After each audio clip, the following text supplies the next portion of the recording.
Hello, everyone. Now, whilst you may not immediately associate alpines with Australia, the continent does have some of the oldest rocks on the planet, 3.5 billion years. It also has mountains with some amazing plants. After rain, which doesn't happen very often, Australia's red centre bursts into bloom. And in this coffee break talk, I'm going to show you some of the stunning flowers that you can see when this happens. Now, just to show you where we are going, we're going to be centered from Alice Springs, right in the middle of the continent. And from there, we're going to travel west to the Olgas, as they're shown on the map. They're now called Kata. And then we'll go to Uluru, and from there, finally to Kings Canyon. And a good place to start in Alice Springs is the Olive Pink Botanic Garden. Now, Olive Pink, she was an anthropologist. She was a campaigner for Aboriginal social justice, and she was a visionary gardener who spent 2 decades from 1956 to 75 developing this reserve, which now bears her name. And the plant that is being photographed in this image is this Swainsona formosa, most beautiful, striking member of the pea family, known as Sturt's desert pea. And the names commemorate 2 people, an 18th century British botanist, Isaac Swainson, whose renowned botanical garden in Twickenham was actually founded on the proceeds of a herbal remedy for venereal disease. Charles Sturt, though, was an explorer, and he recorded seeing lots of this flower whilst he was exploring Central Australia looking for an inland sea, and that was in 1844. Now, another plant that you find in the Olive Pink Reserve is this, the Eremophila, or the emu bush. It's quite a valuable shrub, or it was to the indigenous Australians, because they used to make a decoction of the leaves to treat skin diseases. But we're now leaving the Olive Pink Garden to go further west, and this is just the evening sunlight over the reserve.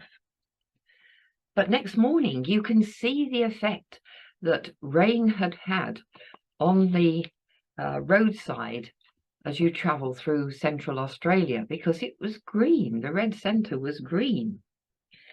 And the sort of plants that you're looking at are mostly daisies. At the top, you've got Leucochrysum stipitatum. That's just an annual daisy. And then on the right, one which is quite aptly named the poached egg daisy. And at the bottom, you've got 2 of the everlasting daisies with papery bracts, the Xerochrysum, known as the straw flower, and the Rhodanthe floribunda with these white papery bracts. Now, in Central Australia, eucalyptus trees, which are dominant elsewhere, give way to acacias. That's because there's not enough water on the whole for eucalyptus to thrive. They only grow in the sort of creeks and where there are watercourses. But we're now approaching Kata. Kata means many-headed, and there are lots of these spectacular rounded monoliths formed from a conglomerate of pebbles and boulders cemented together by sand and mud. And this whole area was and is still sacred to the indigenous Australians. As a result, tourists are only allowed in a very small area of it. And in the foreground, you can see that it's sort of got lots of plants, and amongst those are ones like the Minuria, otherwise known as the mini daisy. That's mini as in the girl's name, M-I-N-N-I-E.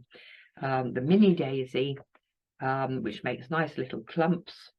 And you've also got the Tylotus exaltatus. The mini daisy is actually quite useful too, because it's grazed by stock. It's quite a useful fodder plant. We will meet the Tylotus though again later. And one of the areas that you are allowed to walk in as a tourist is up to the Walpa Gorge. And you can see the approach here. And just as you get quite close to the start of the gorge, you find this plant, which is a prostanthera, or a striped mint bush. And you can see how it gets its name from the veining on the flowers in the image on the right. It is very strongly mint scented, and it likes to grow near rocky gorges and rock outcrops. It's a shrub that's sort of between about 1 to 2 meters in height. But now we're in the Walpa Gorge, and here there is a permanent spring with trees, as you can see, and bushes, because there is permanent water. And when it's rained, then the pool sort of overflows and you get a trickle of a little stream starting. And on the right, you can see again, you've got the Tylotus exaltatus on the cliffs. And there are lots of other pussy tails, as they're known. There are lots of these actually in this area.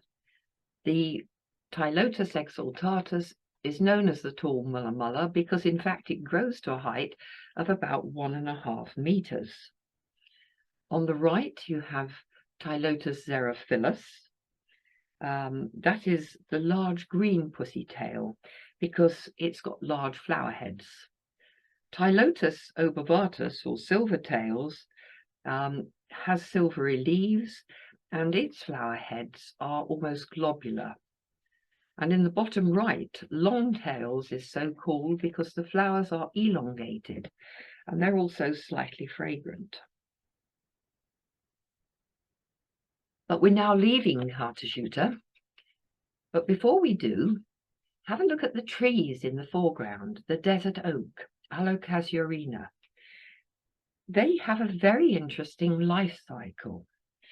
In the first 70 to 80 years of life, they're pencil slim, as you can see in the one that's just above the words desert oak. And this is because in this time, they are putting down their roots, searching for a permanent water table. When they find it and they know they've got a permanent supply of water, then they start to put out a much bigger, bushier crown with a lot more foliage, a lot more branches. And again, you can see that the trees then are sort of more lollipop shaped, if you like. They also have a thick corky bark, which means that they can survive fire. And in order to help in this, underneath the soil, they actually develop lignotubers, which again enable them to regenerate after fire. But we're now moving to Uluru.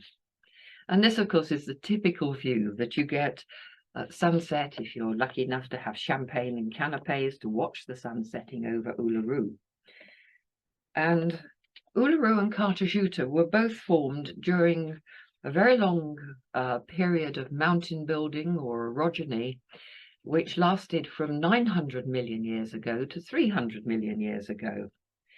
But Uluru is actually formed from a coarse-grained sandstone, rich in feldspar. But we didn't only see Uluru at sunset. We were lucky enough to go on a walk around the whole rock, which is a distance of about 10 kilometers, at sunrise the following morning. We had to be up very early, about 4 o'clock in the morning, and then we were there for sunrise at 6.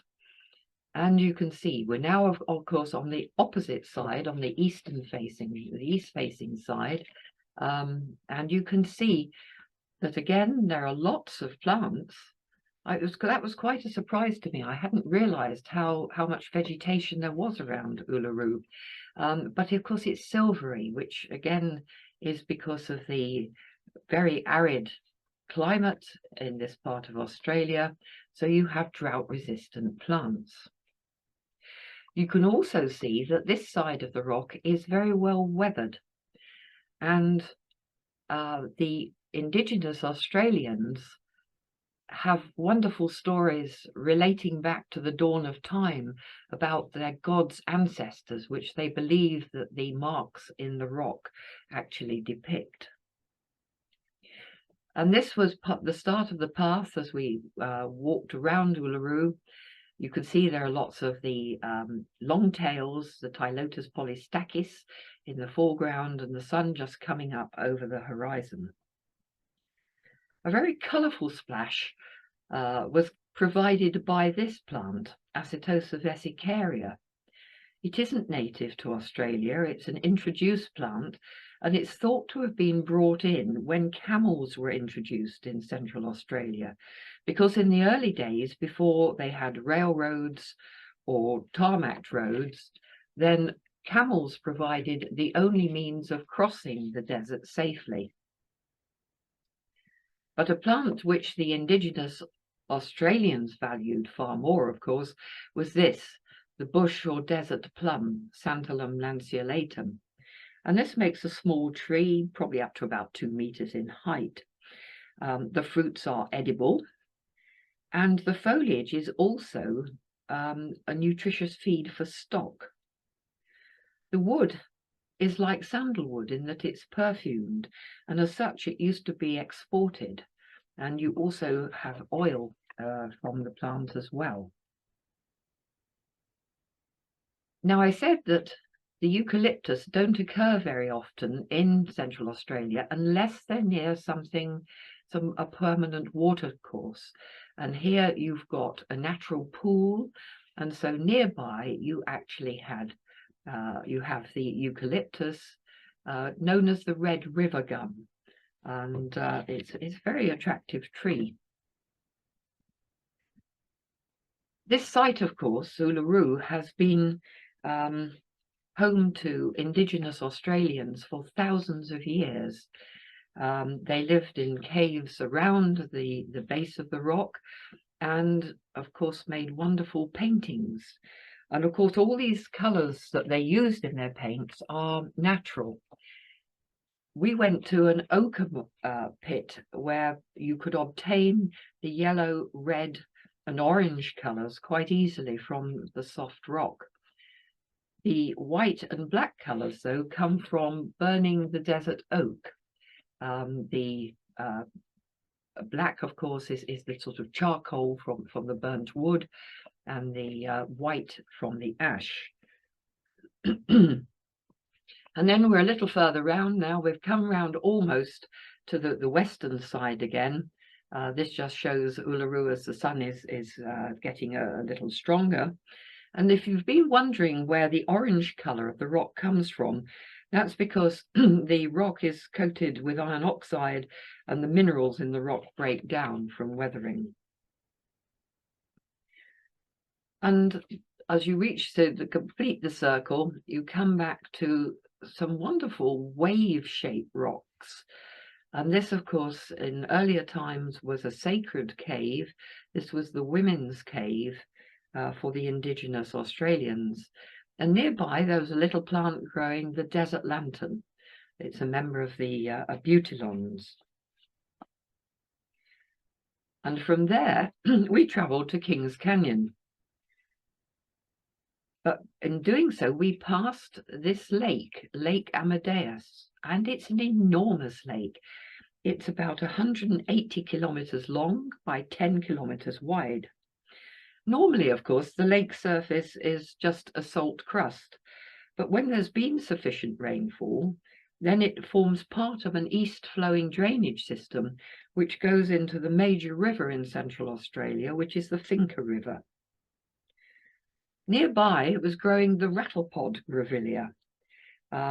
This makes a shrub anything up to 5 or 6 meters in height. It's branched from the base, so it's quite a large shrub. And the pods, when they set seed, rattle and were used by the indigenous Australians as ceremonial rattles, hence its common name. But now we've reached our final destination, the Kings Canyon.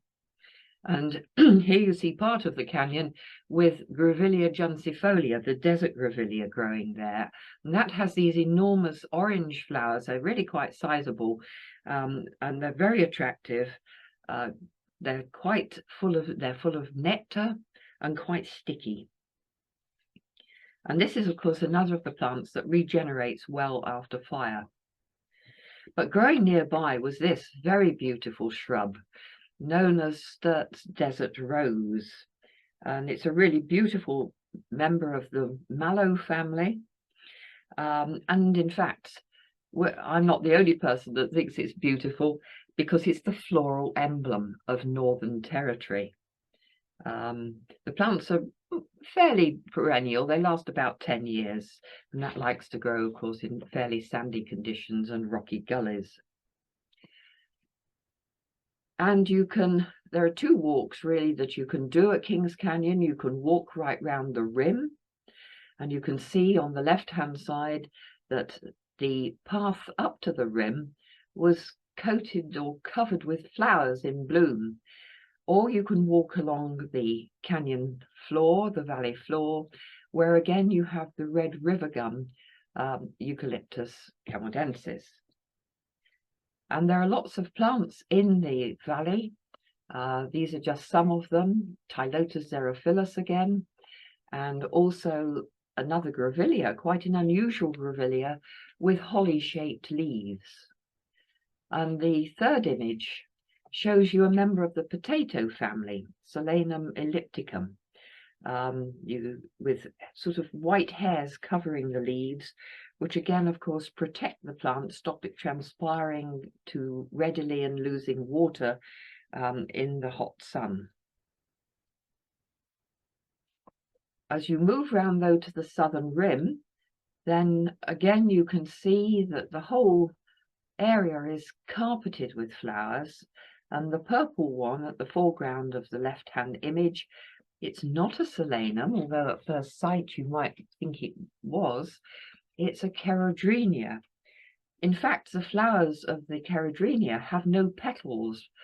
What is giving the colour, what you're looking at there, are brightly coloured sepals. And these shrubs grow to a height of about 1 metre and have, again, a rusty sort of hairy covering on the branches and some hairs on the leaves, just giving them a slightly silvery tinge. And you can see that they're entire, they're not serrated, which of course gives it the name of integrifolia. Nearby was a very handsome senna, Senum artemisidoides, subspecies Helmsii, so Helm's senna. And this has very striking pods, seed pods. They're flat, they're very long, up to about 6 centimeters in length, and then it also has these attractive silvery blunt-ended leaves, and the whole shrub grows to a height of about 2 meters. And finally, we've sort of completed the circle, because we started with an eremophila in the olive pink botanic garden. So I'm finishing almost with an eremophila longifolia, well named, and a bit of wildlife, the military sand dragon, so called because, of course, the stripe down the side of his body is perhaps reminiscent of the stripes that you often get down the trouser legs of military uniforms. And so to conclude this coffee break talk, I'm leaving you with sunset over Kata, Tjuta, and I hope you've enjoyed seeing some of the plants of Central Australia's Red Mountains.